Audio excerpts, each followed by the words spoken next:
you're pausing a 4K movie to look at Joaquin Phoenix ball sack.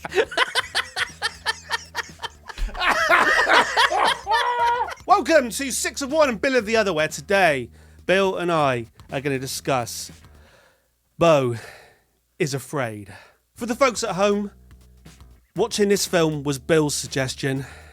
Bill, what are you doing to me? Okay, a couple points. Point one, no matter how many lights I buy, I still end up green. I don't know what's happening. I'm usually a pretty competent person. I can't seem to get that to work. Okay, point two, I Six here is saying it's an obtuse film. I thought it was pretty meat and potato. So Six, what did you think of the cinematography spoilers on the penis monster in the attic? Just to say, I always pick these sorts of films, and I like these better than Halloween Town. So I think I love this film. I laughed a lot. Especially the first half of the film. I thought I was just cackling with. This is like my mom watches Adam Sandler comedies or whatever, and these are the sorts of things I laugh at, I guess. What did you think? Because I was very curious, like, what you would think watching. I'll tell you what. If nothing else, this film was back to being interesting again after Beetlejuice. Yeah. To me, if you took Possession, which is a film we reviewed a while ago now, take Possession and Synecdoche, New York, and mash them together. This film is difficult. I thought was it almost 4 different kind of movies vignettes stuck together. There was the whole kind of intro zombie kind of setup. Then you had the kind of prison in the house of the well-meaning do-gooders, but it was a prison. Then you had going into the woods and having a kind of play within a play, dream within a dream. And then you had the finally getting to the funeral and the kind of twist in the story. And yes, the film starts. He gets ejected from his mother's, and they drop him. And they drop him, right? Yeah, and they drop him. Let me think about this. Beau Is Afraid. I think this film, look at it this way, right? It's possibly a 10 out of 10 or a 0 out of 10, depending on whether I feel that Ari Aster is being a sort of pretentious film school student, or he is a real genius being profound. I found the overall character, I kind of understood it. Someone who is, it's the title of the film, but someone who is afraid of everything and is scared of life. I kind of get it. There's so much to. How much of this film, right? It's a surreal film, right? So we're back to that. We've talked about this on so many different films now, especially the likes of Possession. How much of it is real and how much of it is in his head? Does it matter? Oh, yeah, I think. What am I supposed to think? Okay, Bill? You started off by saying you love this film, right? Oh, I do. So it's up to you. It's up to you to convince me that it's further towards the 10 out of 10 than it is the pretentious art school dickhead going, "Oh, look what I've done! Look what I've done for 3 hours." No, I think he knew. He even said when he made it, he didn't expect it to make any money. This was a film he always wanted to make.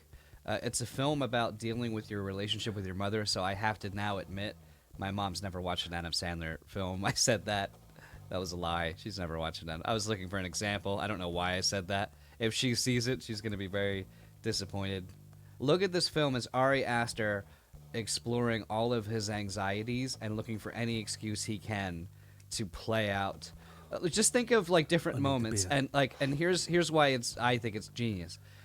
His fear of going into his apartment, and he literally runs to the door while like a crackhead tries to stab him, and he has to raise him and shut the door. Like the fear That of was funny. like going to the store and he doesn't have enough money, and the guy's going, Yeah. "I'm calling the police," and he's like, all of these are separate fears, and the plot is just hanging for them. And then when he looks and he leaves the door, and everyone, all the crackheads and murderers, the naked guy, and they all go into his apartment. And he then, can't run over because he's trying to pay. He's still trying to pay, and he's watching it. He's going, "Oh no, oh no!" Yeah. And the guy's going, "It's another 5 cents," and he's going, "Oh no!" And he's watching his whole life falling apart over there while he's trying to pay for the bottle of water. But like even later, he's in the car with two like teenagers, and they're mean, and they are cool, and he wants to like them to like him, but he doesn't know how, and they want him to smoke this weird drug, and they get him real high, and then he's in the car having an experience, but they're super judgmental. Again, I think this is something he probably experienced as a teenager, wanted to throw out there. You think about the fact that the mom has video cameras everywhere. I think that's a play on... I can tell you, like me, whenever I'm in a certain situation, like every bully I've ever had is in the back of my head going, "Yeah, I'm sure. That was great, Bill. Good job."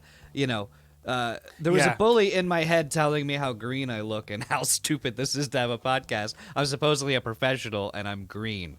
And so the reason I feel self-conscious is everyone who's ever criticized me in my life is in the back of my head going, "Look at you asshole." You know, and I think his mom watching everything on the camera, if you think about it like a plot point, you're going to have trouble. If you think about it like your mother judging you for everything you've ever done, even when you're thousands of miles away from her, I think that's what he's trying to get across. Wow, you're going for the... I didn't really think about it. So you're going for the fact that this whole film is about the relationship with your mother.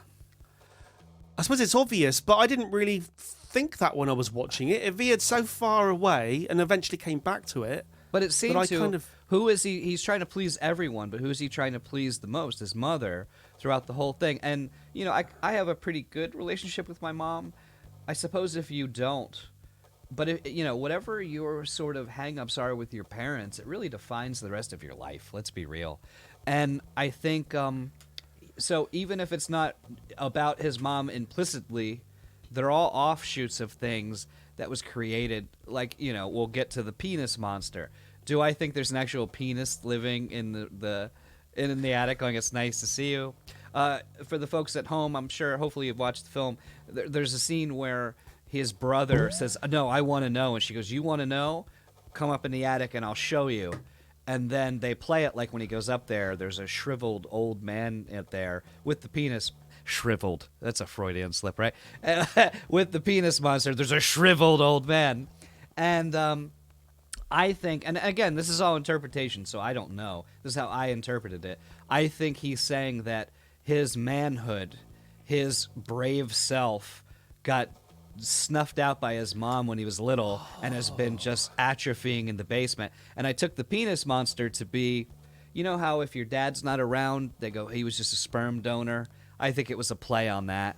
Like, you know, you want to know your father, all he really was a sperm donor. And it was also the big monster that, you know, I'm fortunate my parents were separated for a little bit, but they got back together. When you're divorced, you know, if you go through, there are good divorces and bad divorces. And in a good divorce, both parents realize that the kid is half of each of them, and they don't badmouth each other. In a bad divorce, you're demonizing the other parent at all costs, and implicitly then demonizing the kid, because you're saying, you know, this guy who made you is a piece of shit, you know, vis-a-vis, you are a piece of shit, or half of you is, and you've disappointed me. So I think this whole movie, I think, was Ari Aster's worst fears, his worst anxieties, and I think the plot was hanging. It was just like, you know, coat racks to hang this stuff on, is how I took it. Do you know what I'm thinking now as you're saying all that? I'm thinking that this reminds me, and we've touched on this so many times, this reminds me of Metamorphosis again. Kafka and Georgia and Gregor Samsa wakes up as a cockroach. And this film was a bit Kafkaesque, wasn't it? Yeah. And that can mean that it's got flashes of brilliance and intelligence, or it can mean it's a pretentious load of old twaddle. And you're still saying it's genius. Let me interrupt you. For the folks at home, Metamorphosis, written by Kafka, a guy who lives and dies in obscurity, tells everyone to burn all of his stories and all of, because he didn't want anybody to read them, and then he becomes one of the greatest literary figures of the 20th century. And the metamorphosis story you're referring to is a guy wakes up and he's a large insect, and his family comically reacts by like asking how's he going to pay the rent. He's disgusting. He's leaving stuff on the walls. And like this film, and I think even like Synecdoche, New York, to a certain extent, everyone around him took it so seriously, but they said when he was writing it, the neighbors would complain about the noise because he was just howling with laughter as he wrote the thing. And I think this, is funny if you've ever experienced these sorts of anxieties, and I have anxiety issues. So, like, the idea of them literally attacking him if he goes outside and he has to run, I thought was hilarious. Right, so when it comes to me, my little thing about is it in his head or not, did you notice there was flashes of... So whenever he looks out of the window, the whole street, there's drive-by shootings, there's constant fighting going on, there's stuff everywhere, it's complete and utter chaos. When he actually goes out, the streets are completely empty. They are momentarily completely empty. Is that an attempt to appeal to the likes of me and say the chaos is his anxiety? It's not real at all. He is just scared of life, scared of the world, and that's how he sees the outside world. Or is it all real? Or again, does it matter? I think you can look at it any way you want. I think you can look at it that way. I saw it as, have you ever tried positive thinking? And then it turns out to be completely weird. Yeah, so there's this thing where, like, it's like you go out and you go, I'm being silly. This is my negative thinking. The world is now to get me. And you tell yourself, like, it's going to be fine. It's going to be fine. And then you get life just beats you mercilessly, and you can never be positive again. I think that was sort of... And I think it was just a comic thing. Because it's like the comedy of, look, it's fine. And then... all of them are there, and they're pouring into his apartment, and This guy, Joaquin Phoenix, right? He is told by his mother that his father died at the moment that he ejaculated into her, right? Right? As you do, right? He died on top of me, inside me, right? And then she says to her son, "This is a hereditary thing. He died." Ejaculating into his woman, just like his father did before him and his father before him, right? So it's 3 generations, right? I'm laughing at this point. This is brilliant, right? Yeah. So he goes his whole life not having sex with anybody because he fears that he's going to die. And they imply he doesn't ejaculate at all. So I don't know. Does he wake up with wet the bed? I guess if you don't ever, you're going to wake up and think you should be dead. It's like, Well, no, if he never purposefully ejaculates, that means that this whole 3 hours is one massive wet dream, isn't it? And it's not the sort of wet dream I wouldn't want to have. Right, so I did have someone tell me, an older gentleman, I won't say who, said that when he was a kid, the first time he ejaculated, he thought he was dying because no one told him. Oh. So he just thought that he was like, I guess he wasn't bleeding to death, but he was just, he woke up is that and a thought... thing? Could that be seen as a thing? Like, I'm just seeing it as a joke in this film, but could it be an actual thing? No, he didn't actually think he was dying. I think he thought he was, but obviously he wasn't. I think that it's just sex is death. It's fear of sexual repression, and I think his mother's controlling. And what's the number one way you control somebody? It's sexually, even if it's not, a partner. And she does have scenes throughout where she's laying with him, and she's acting a little too sensual for a mom and a when kid. He's a boy, she's in bed with him. Yeah. Right, so he's on the cruise ship, yeah? And he meets the girl. I think it's a cruise ship. Mm-hmm. He meets the girl, and they kind of make a pact that they will save each other for each other. Yeah. Which she obviously doesn't, but he does.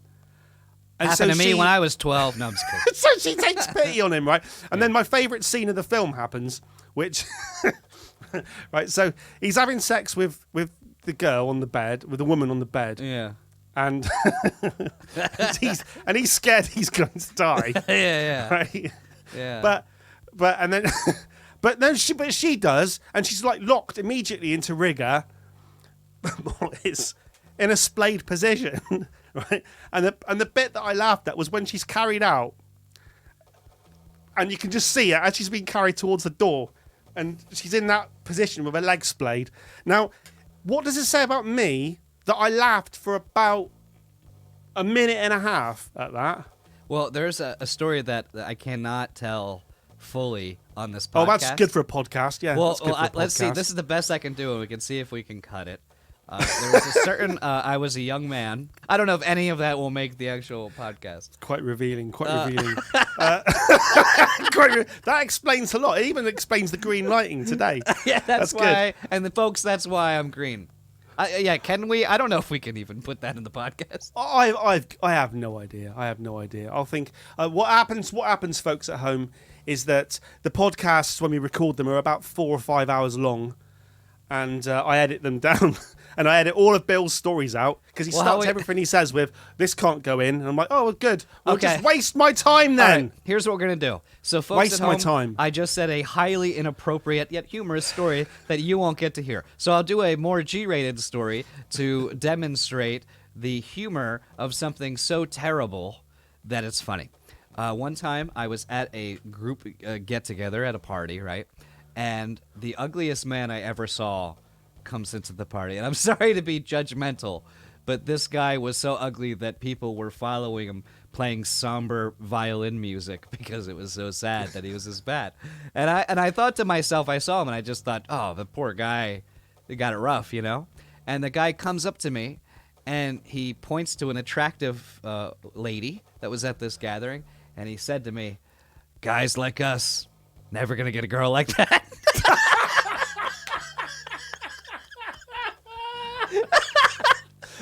So my ego has shattered and has never been put back together. So He put his arm around you. Yeah. Guys like us. So vis-a-vis, Oh, it's so horrible. Oh. It's funny. oh, that's good. Holy shit, that's good. Oh God.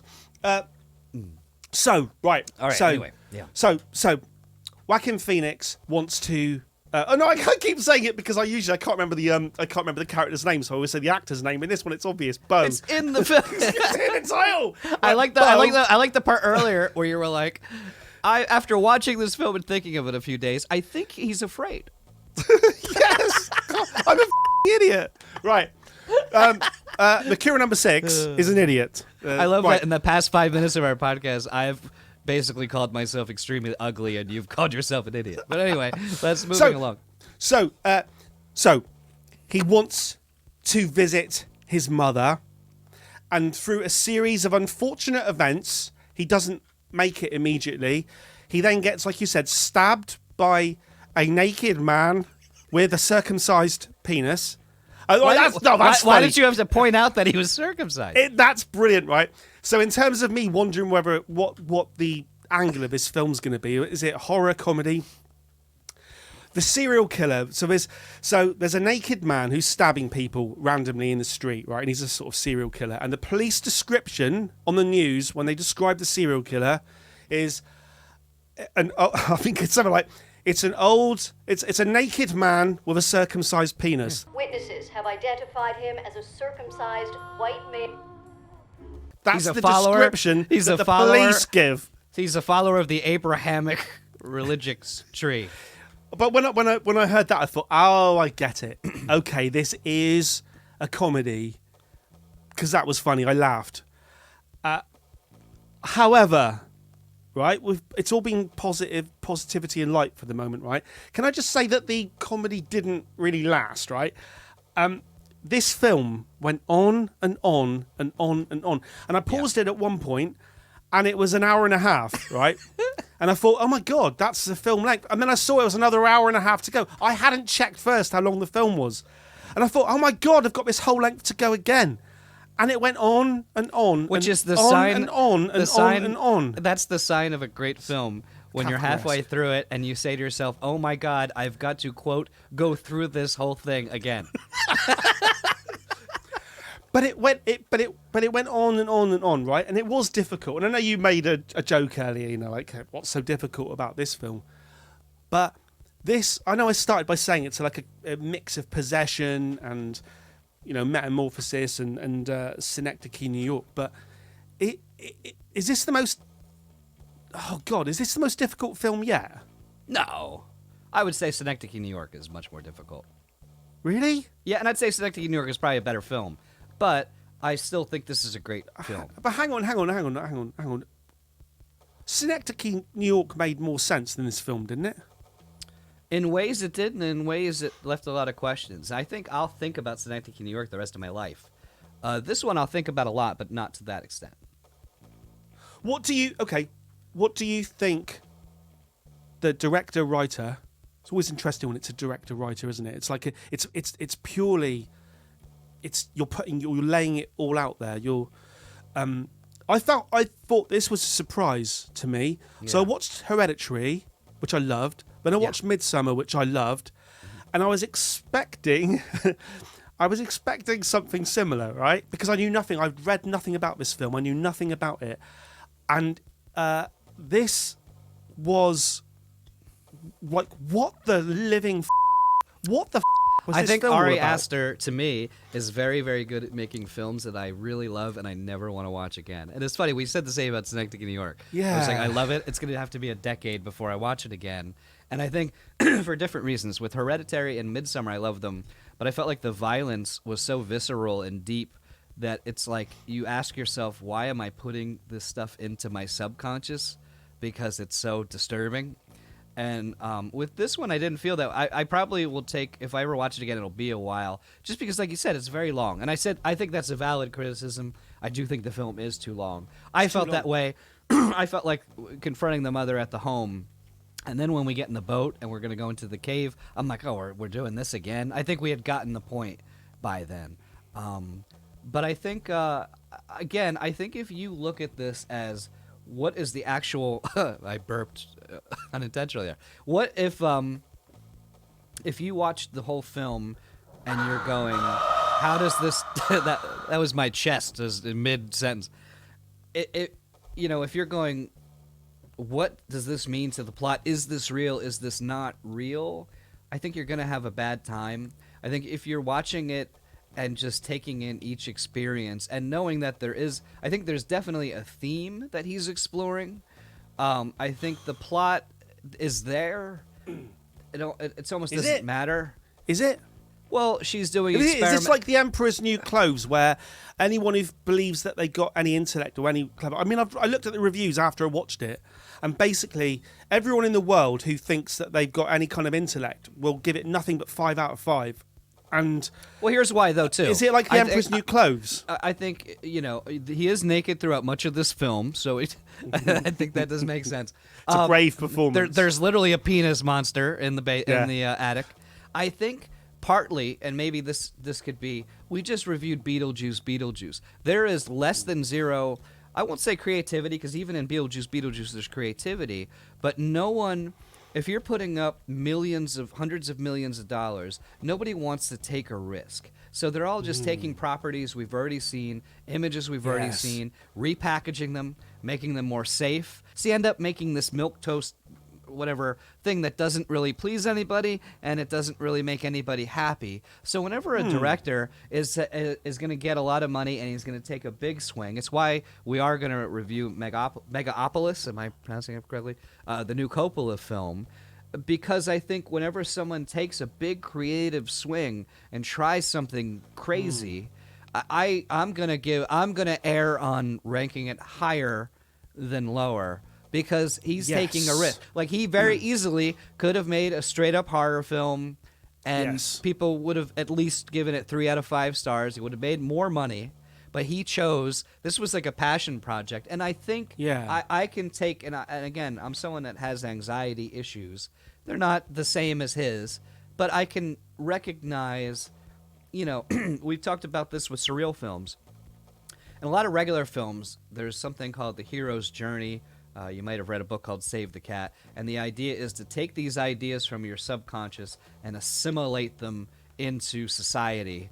Like Luke, he has his journey, he's a farm boy, he assimilates all of his dreams, he becomes something else.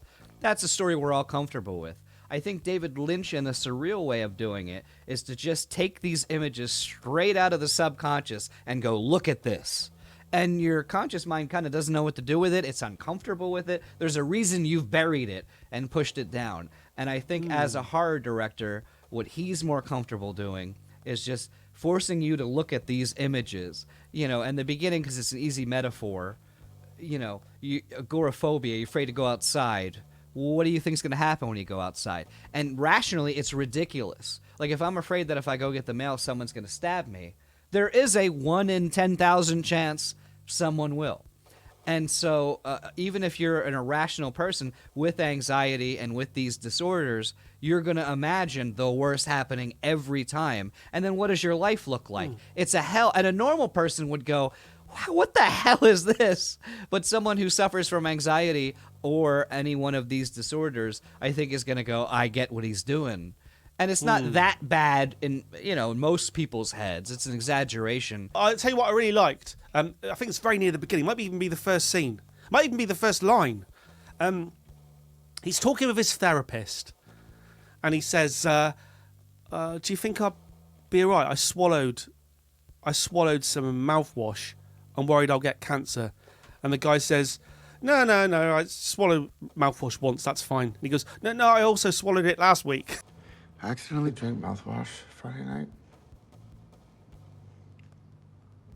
You can't get stomach cancer that way. Not from one time. I drank a mouthful a couple weeks ago, too. I just thought, I see where this film's going. I see where this film's going. But that's very a perfect, good. That's very a perfect good. encapsulation of anxiety. Yes. When, you know, your brain, like, so you get this feeling, this cortisol is rushing down your spinal column with adrenaline, and your brain feels that, your body feels that, your brain goes, there must be something terrible, let's look for it. And the more obsessive your mind is, you know, I've worried, I mean, not that nonsensical, but it's like, you know, the old joke, you find a cut or a cough and you look up on Google and you think you're going to die of cancer. I actually I quit smoking 10 years ago, and I kept getting a sore throat. And spoilers, it turned out I was having acid reflux, I guess from my body ejecting, 20 years of nicotine. And so I get this, I like old man doctors. So I have this really old, crusty doctor, and he's got this thing that's more painful than I've ever experienced, where he shoves it down your nose, and he's looking down my throat, and he goes like this, he goes, Oh. And I go, is it, and he goes, It's not cancer. But I felt wonderful. That's why I like an old man doctor. After he yelled at me, I felt wonderful. Yeah. No, I like that. What did you think? To sort of skip ahead through the film, right? There's another, I would say, once you get past the kind of weird, kind of zombie-esque beginning, there's a section in the middle of the film where, with like a play within a play within the film, and the whole style of the film changes, and there's a narration, talking through his life, and they use various techniques and film techniques and animation, and really pretty. It reminded me of a Wes Anderson film. It did, right. So, yeah, I was going to say that. So, I completely agree. So tonally different that it was definitely that. And because of that, I wasn't sure. I thought I liked it, and it went on and on and on and on and on and on and on and on and on and on and on. And by the end of it, I wasn't sure I did like it. I thought it had a very interesting theme at the end because, throughout he has this, and he meets his kids, and he loses his kids, and then he searches to find them. And at the very end, they go, well, Dad, I can't ejaculate or I'll die. And they go, how did you make us? And I think what was interesting about that, and again, this is my interpretation, is much like Synecdoche, New York, where he's looking back and he's regretting his choices, I think what that's saying is the life he always dreamed of, his fears have prevented him from having. So he's so afraid that he's never ejaculated. So his perfect life of having children is literally impossible. I mean, I guess he could adopt, but I think that's metaphorically. I know I sound ridiculous, but I think it's just saying the choices that have led up to here, my own fears, have prevented me from the life I've always, wanted. For me, it then just goes on and on and on and on and on, and it's a sign. See, I agree with you, right? You need films like this to happen. You need people to be able to make things from the heart, not to try and play to the audience, not to try and do it for money, not to produce sequel after sequel. This is somebody who does a couple of good films, gets the chance to do something, and he just does it. So I applaud it. Well, I do think it's a fair point to say he could have cut that sequence down. Well, from that point onwards, it goes on and on and on, and then by the time we get to the boat, I hate to admit it, but I was literally pausing it to check the bar across the bottom of the screen, and I was like, "Oh my good God, you've got to be kidding me!" And I was like, "Come on!" Yeah, and then, I agree. And I was like, and it got to the end, and then the end credits came up, and I immediately switched the bloody thing off and went, "Right, done." And then when I read the reviews of it, apparently stuff happened during the end credits, but Well, I think they couldn't were hang trying around to- for it. I couldn't hang around for it. Again, this is all my interpretation. I took it as a play on being in the movie theater as people are just judging you and then saying, meh, and then just walking out. Like, he basically bore his soul. They murder him in front of them all, and then they just silently just walk out of the movie theater. I think that was... And again, is it self-indulgent? Sure. Did I feel like it was too long? Sure. I would recommend, here's what I would recommend to the folks at home, if you've watched our whole... I think it's one of those films that even though we've spoiled it, we've spoiled nothing. If you decide to watch this... It's true. Watch an hour and a half, take a break, go have something to eat, hang out with your family, take a day, come back, watch the second half of the film.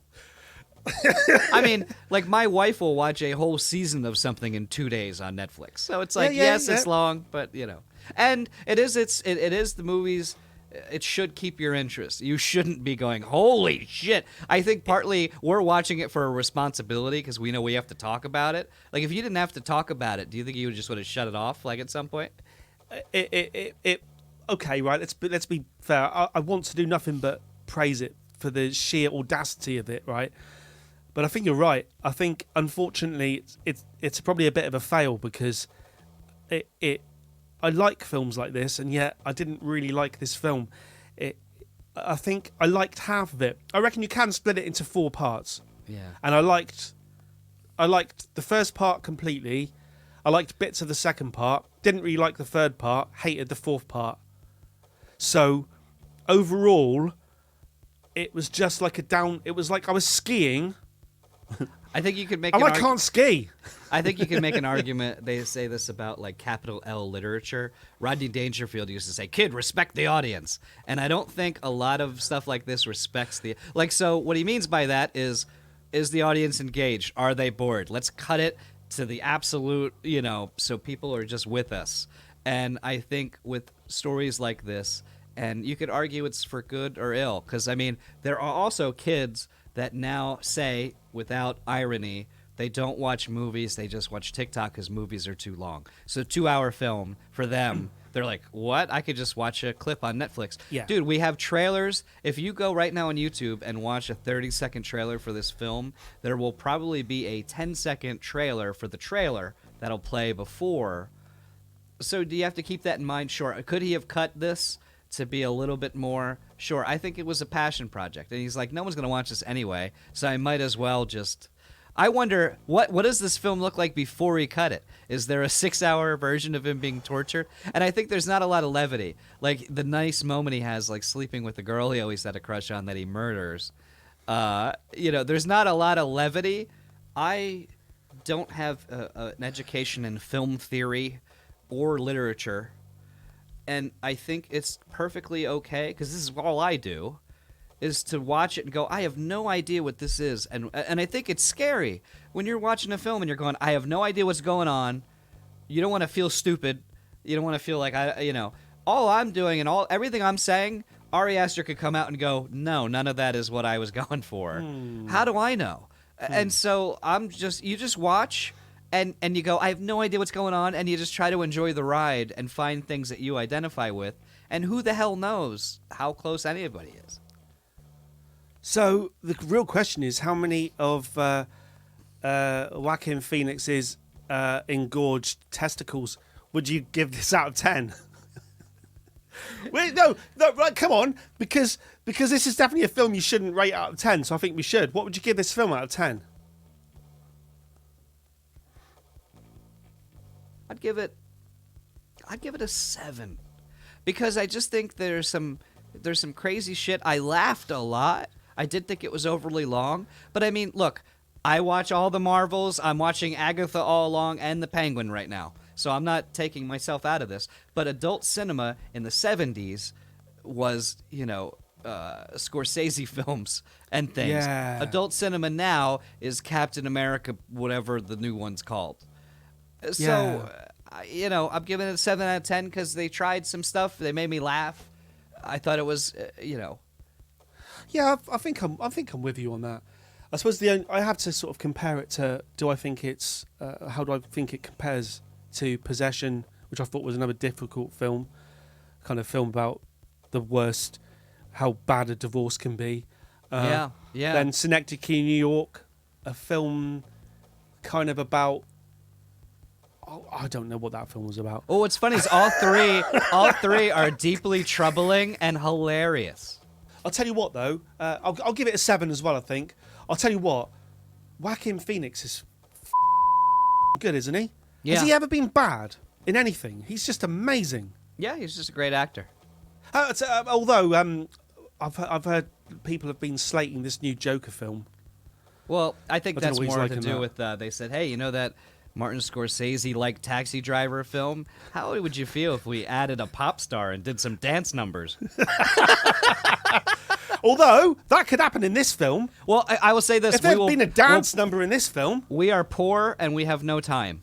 So we have to watch everything when it comes out on streaming. So we are going to review Coppola's new film. I can't wait to see that. And we are probably going to review the new Joker because I got to see. I'm curious. Well, I don't like musicals, but I think they did it sort of tongue in cheek where it's not really a musical. So I want to see if I maybe like it. I could hate it too. So we could either make fun of it because we hate it or make fun of it because we like it, I think. Well, I love musicals, so I'll be interested to see what they do with it. Megalopolis, whatever it's called, that'll be an interesting watch because I think that's going to be similar to this one. Being someone that loves musicals, do you ever stand around and go, I just wish someone would start singing about our current predicament? Like, are you hot? And and you're outside, it's hot, and you hope somebody's like, it's very hot. It's never happened. It's so hot. It's never happened. And life would be better if we all did burst into song, wouldn't it? My balls are sticking to my leg.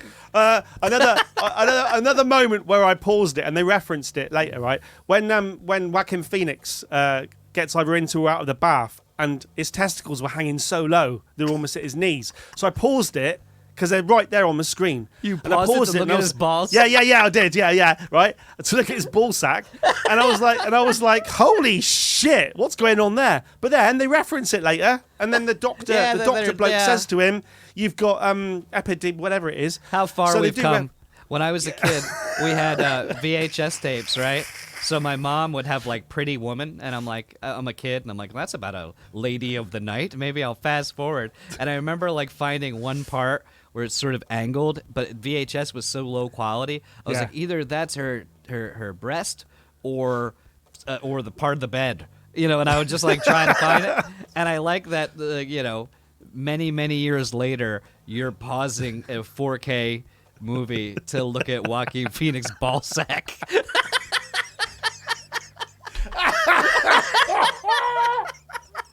On that bombshell. On that bombshell. Until next time. Over. Yeah, over and